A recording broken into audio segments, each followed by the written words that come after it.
Yo guys, what is going on? Crew HD here, and today we're going to look at some transfers that could happen this summer. So our first player is Marco Asensio, obviously a brilliant Real Madrid player, only just come through, only really blossomed kind of in his position this year.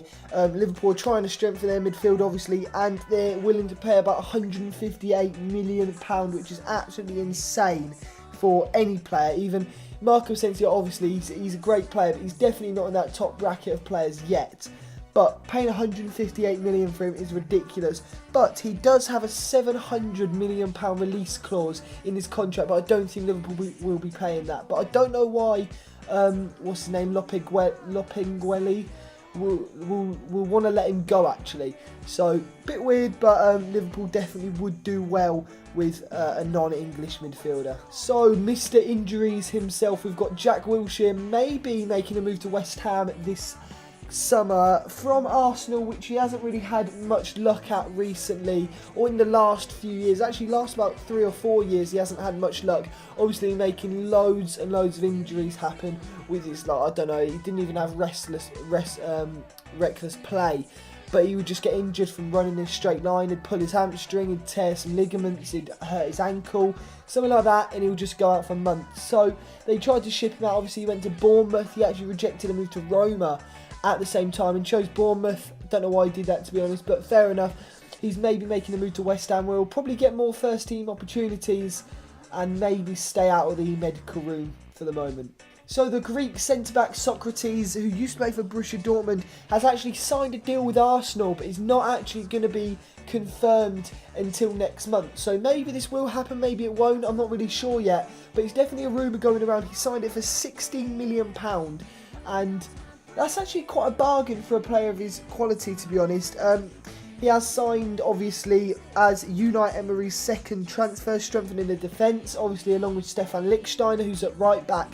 So he's definitely probably going to be concentrating on more attacking roles if he's getting defenders in early in the transfer window. But obviously Sokratis doesn't have a World Cup to concentrate on, so he can definitely make that move happen, and I'll look forward to it being announced.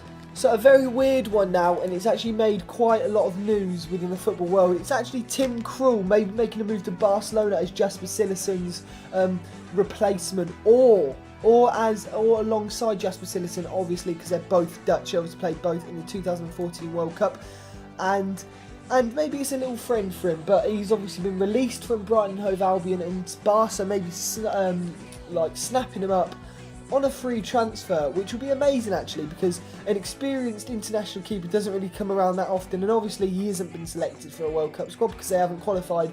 But I think it would go well if he's a backup. Obviously he won't be getting any first team football if ter Stegen's fit, because he's obviously the most superior keeper. But Tim Krul definitely deserves an opportunity after being out of football for quite a while, and yeah, I hope this move goes ahead, to be honest. So the biggest one so far is Jerome Boateng maybe making a move to Manchester United, and this move could be really good for United, to be honest, because they need strength in defence. Obviously they've got pretty much a predominantly English defence at the moment, but with Jerome Boateng it'll add that extra bit of class. Jerome Boateng obviously playing in the Champions League semi-final earlier this year, and obviously narrowly missing out on the final to Real Madrid. But Jerome Boateng, quality defender, World Cup winner, and he's a bit of a goal scorer, to be honest. I think he's scored a few with his head and with his feet inside the box from set pieces and that. But he's a great keeper. Obviously spent some time at Manchester City and moving to the other side of Manchester, moving to the red side of Manchester maybe, for approximately £43 million. That is released. That is what the Bayern boss has been saying he may be going for. 43 million, but I heard United had put in a £50 million bid just to boost it, get ahead of the competition, trying to sign him. But this would definitely be a good move. I'd love to see Jerome Boateng in the Premier League, see how he got on. So thank you very much for watching this video. Please hit the like button if you did enjoy it, and subscribe if you're new around here. Obviously I'm going to be starting making videos again. Not that anyone really cares, but I'm going to be making videos fairly frequently again, so be sure to hit the subscribe button and maybe even hit the notifications if you're feeling a bit generous. But yeah, thank you very much, and I'll see you in the next video.